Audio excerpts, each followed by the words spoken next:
right, we have to check in with Amber here, who was all sketched out on Friday, like we all have been before. You're in a relationship, right? It's very, very serious. Next step, you got to meet the parents, right? There's so much anxiety behind that.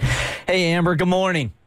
Good morning. All right, so bring us up to speed. Like, tell us again the history of you and dating dude, how long it's been, and why you were so insecure going into the weekend.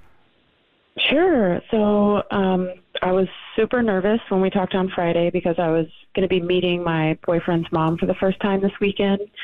And I was so nervous because I know that he adores his mom. Like, he talks about her all the time, and I know that they're super close. And I'm kind of acquaintances with his ex, and she gave me a warning that his mom was very difficult and like hard to win over. And in the end, I think because his mom disliked her, that was a big reason why they broke up. So yeah, I was just calling in for some advice.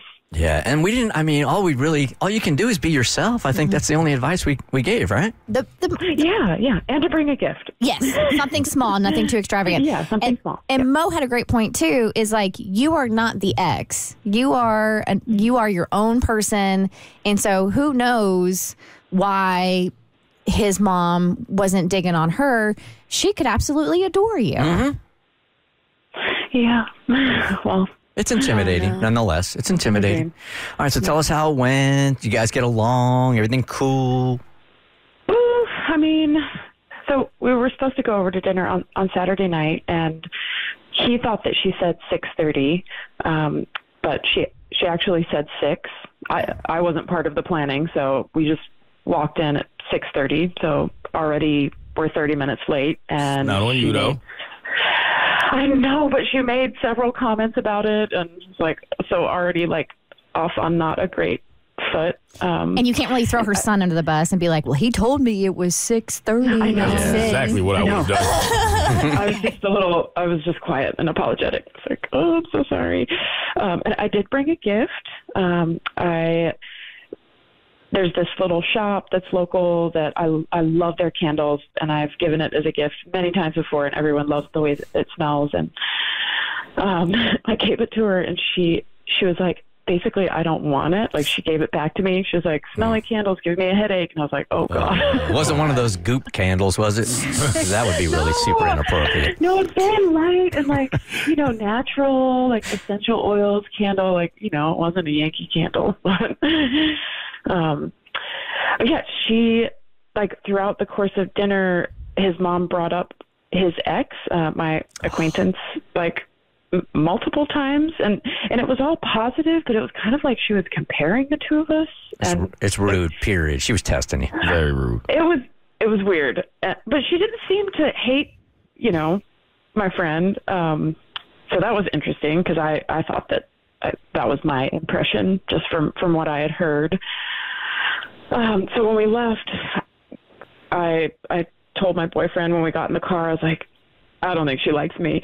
And I thought that he would try to, like, comfort me and be like, oh, no, she totally does. But instead, he was just like, you were too quiet, and you should definitely speak up more next time we go over there. And I was like, yeah. So I'm not feeling great about the whole thing. I don't know. Like, I mean, I know the old cliche is like you can never make a second first impression. But when it goes like this, it doesn't sound like she hates you. It just sounds like you were quiet and shy and tense. I think you got a second shot at this. Oh, that is really comforting. Thank you. Yeah. That's what I need to hear. It doesn't sound like you gave her a reason to hate you. She just needs a little time to warm up to you. Yeah, that's probably what it is. We just need to do this a few more times and not be late and no candles. Yeah. I think it's important for you to try to not take anything personal, especially if, like, this really went how you're saying, where you brought a gift. She didn't, because she could have just accepted the gift. I mean, but if she wants to bring up the ex and do things like that, that's not really on you. I would just not take it personal. Okay. Yeah, that makes a lot of sense. You were certainly being tested, though. I mean, if she's bringing up the ex and stuff, I think most future mother-in-laws know, like, all right, let's just keep that off the table for the very first time. So she brings that up. She's testing you. For the very first ever. There's no reason for your boyfriend's parents to bring up your ex at all.